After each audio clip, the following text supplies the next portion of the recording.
It's that time of year again, Catherine. It's back to school. And when kids hear that, they can get anxious because it means making new friends, maybe, or tests again. And homework never sat very well with me. I got okay grades, but it didn't sit well with me. But what's really interesting is that it's not just kids, it's their parents who experience back to school anxiety. And that's a very real thing, especially with this economy, by the way, where people are challenged to do the things that they need to do to provide the things they want to your kids. You're going to school, especially if it's the first time, can make a mom or dad pretty anxious too. Yes, I know back to school time was always so exciting for me. I loved going back to school. The Really?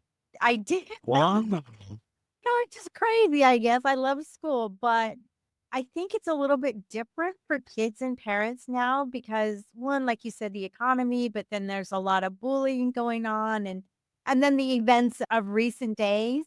It really gives parents thought about what's happening, but it also gives aunts and uncles and grandparents a little bit of anxiety too. As an aunt, I know when my nieces and nephews are going back to school, it's okay. Are they going to be safe? Are they going to be okay? Are they going to get bullied? What can we do to help?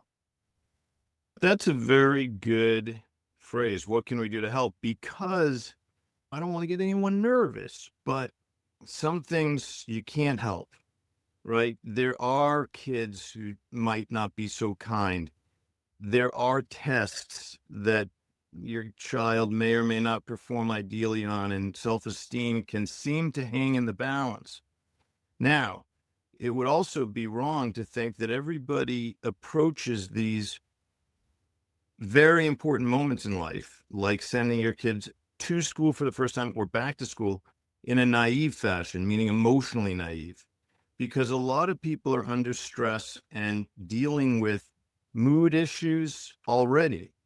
And so it's straw that, let's hope it doesn't break the camel's back, but it can stress you out when you're already feeling like, man, my mood's not so good around the new season, the leading edge of fall. Some people say, I've never liked it. I don't love the reduced hours in the day of daylight or sunlight.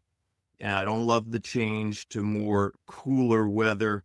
And it can bring up a lot of feelings in people who already are challenged as to their mood. And here's another challenge on top of that. So I feel for people out there. I still remember my school days and my school days with my kids. It always registered with me. It was stressful a little bit, even for me as a psychiatrist. It was stressful. That's amazing because you have all the tools and the knowledge and everything. So but you're still human, right? You still experience those same emotions.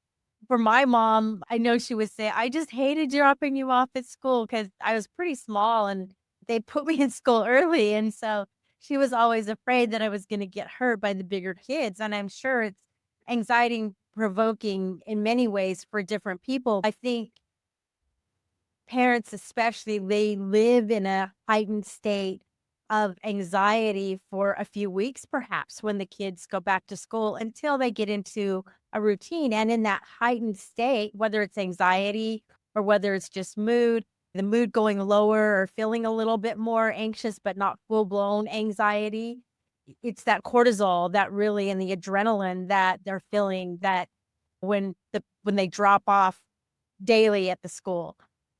Sure. And some of this stuff is psychological because your own school experience, you had a great school experience. I had a little school phobia. That's going to impact the way that you see school for your kids as well, or it well could. And so I don't want to imply that everything can be seen as neurological or due to brain chemistry. However, if you already know yourself to be challenged in your mood, I'm not talking major depression or panic disorder.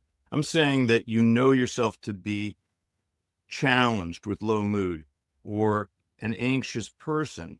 You could certainly look at supplements. We happen to make For Better Mood, the number 4 Better Mood, that's available at forvitahealth.com. That's our website, by the way, forvitahealth.com.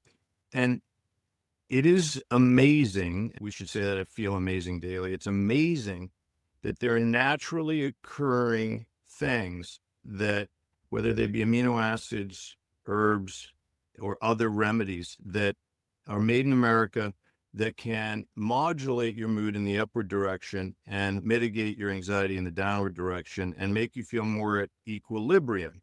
So, again, some people need that and can benefit from it, and they shouldn't hesitate to use it. Also, reflecting, I think, on why would it be that I see this as such a stressful time? Some of it may be due to your own early chapters in your own life experience.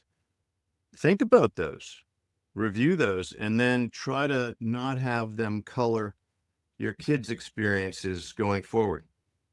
Yeah, that sounds like really great advice. Going back to our moods, and they, as you mentioned, in different seasons, they could change because of low light or staying indoors more or not getting enough sunshine during the winter months. And so as we transitioned into the new season, and perhaps the things that regulate our mood, our neurochemistry, the biochemical that regulate our mood start going down because of the lack of sunshine and everything else.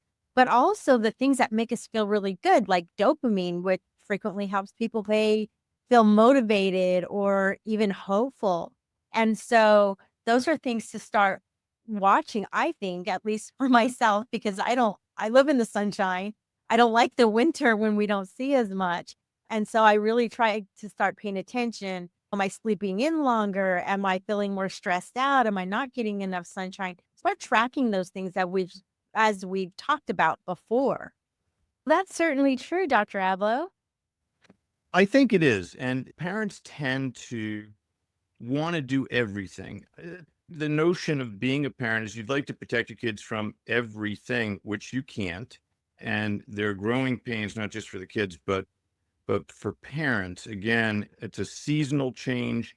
It's a different season in your kids' lives, and it will recall for you things that you may have experienced, happy or not, that were about the age of your child. It's possible. I'm talking as a psychiatrist here, but when you were that age, if you had a loss, if you didn't have such a good school experience, whatever it might be, I wouldn't hesitate to say if I have had low mood in the past, if my mood tends to get worse around the leading edge of fall, if I don't have major depression, though, maybe I do try something like For Better Mood. Yeah, for better mood is a great option. I know I should take it more consistently, but I take it every once in a while when I'm feeling like, God, I'm so stressed out. I have a lot to do with work. I have a lot going on at home. Maybe I'll take one today. And honestly, for me anyway, I'm not saying this is true for everyone, but for me, I can definitely notice when I take it. So that's true. But let me ask you a question. So over time, from the physiological perspective, we need that low levels of fear or even anxiety. If the parent or somebody around them is experiencing it, does the child pick up on that? I definitely think that's true. Kids are remarkably sensitive, and we don't want to suggest that everything that you do or say is going to register in some calamitous way with your kids. Not at all. However, it is true that if you're nervous, very nervous about your child going to school for the first time or returning to school, that can register as unconsciously, if you will, with your child. Something's amiss, something's not right. My parent, they wouldn't be able to put this into words, but my parent seems to be not him or herself. And this can be, by the way, dads or moms that this gets brought up in. Now, when you combine that with the fact that this causes, in fact, biochemical changes in the nervous system for parents, again, everybody's going to be talking about school phobia, anxiety, low mood in kids potentially who are returning to school, or fear based things, given the fact that you're leaving home, but also that we hear about things in the news, and kids do too, that can feel threatening that occur at schools. But in any case, it's also true that inflammation is a common pathway, a final common pathway toward feelings of anxiety and low mood in the central nervous system in the brain.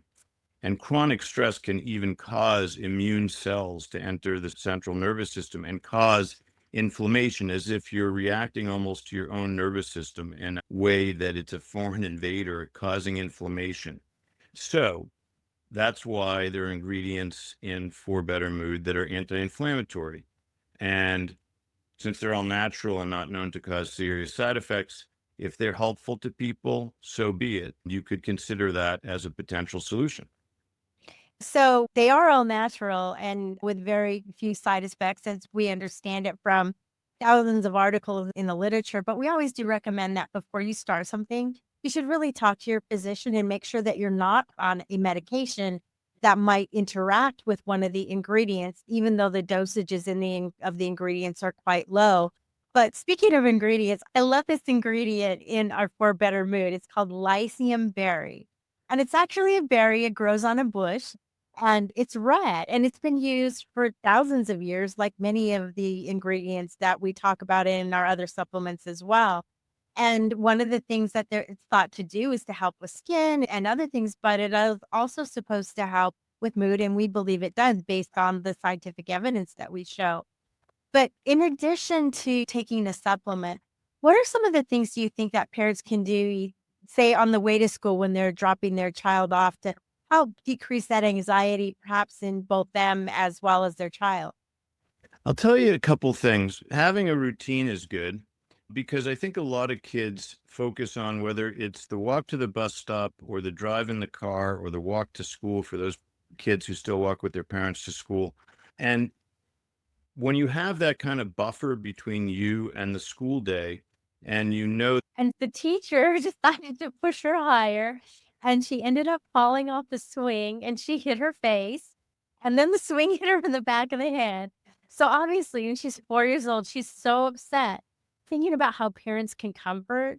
So, they picked her up from school. My nephew was like, "You're gonna be fine. It's all okay." Within a couple of minutes, she was happy. She went home with him and hung out at work.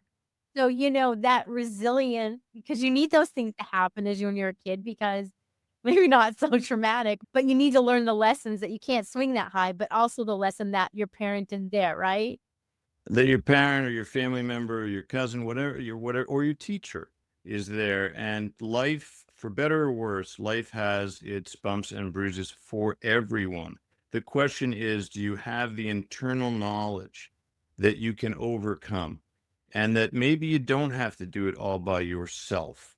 And so the silver lining to falling on the swing or having the swing hit your niece, and I'm sorry that happened, is, however, that things turned out okay and that people were there for her. It's a profound privilege for parents. I hope they understand it. I think they do, to be able to be present for their kids. And again, I'm just reassuring everyone, and you can read more about it at foramazingdaily.com, read about parenting in general. But what matters is, did you show up for your kids? And if you can say, yeah, I did, you're going to be treasured. And that's a privilege. That's such great advice. Dr. Abloh, as we close out here, what would be the top 3 things that you would recommend as a life coach for parents to do? When your kids are stressed out, I'd say the top 3 things are, number 1, there's comfort.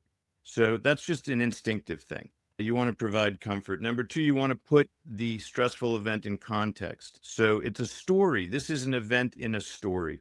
So you want to be able to tell your kids or your child, listen, I know this happened, but things are going to be okay. And when you look back later today or tomorrow, it's not even going to register as a big deal. We're going to have fun today. And I think the third thing is to note it when that happens, because that reinforces it later today or tonight or tomorrow. When there's a happy moment, you might say, remember you were upset yesterday? Everything's okay. That can put a bow on the quote traumatic episode and reinforce with a child, yep, my parent was there. I got comfort.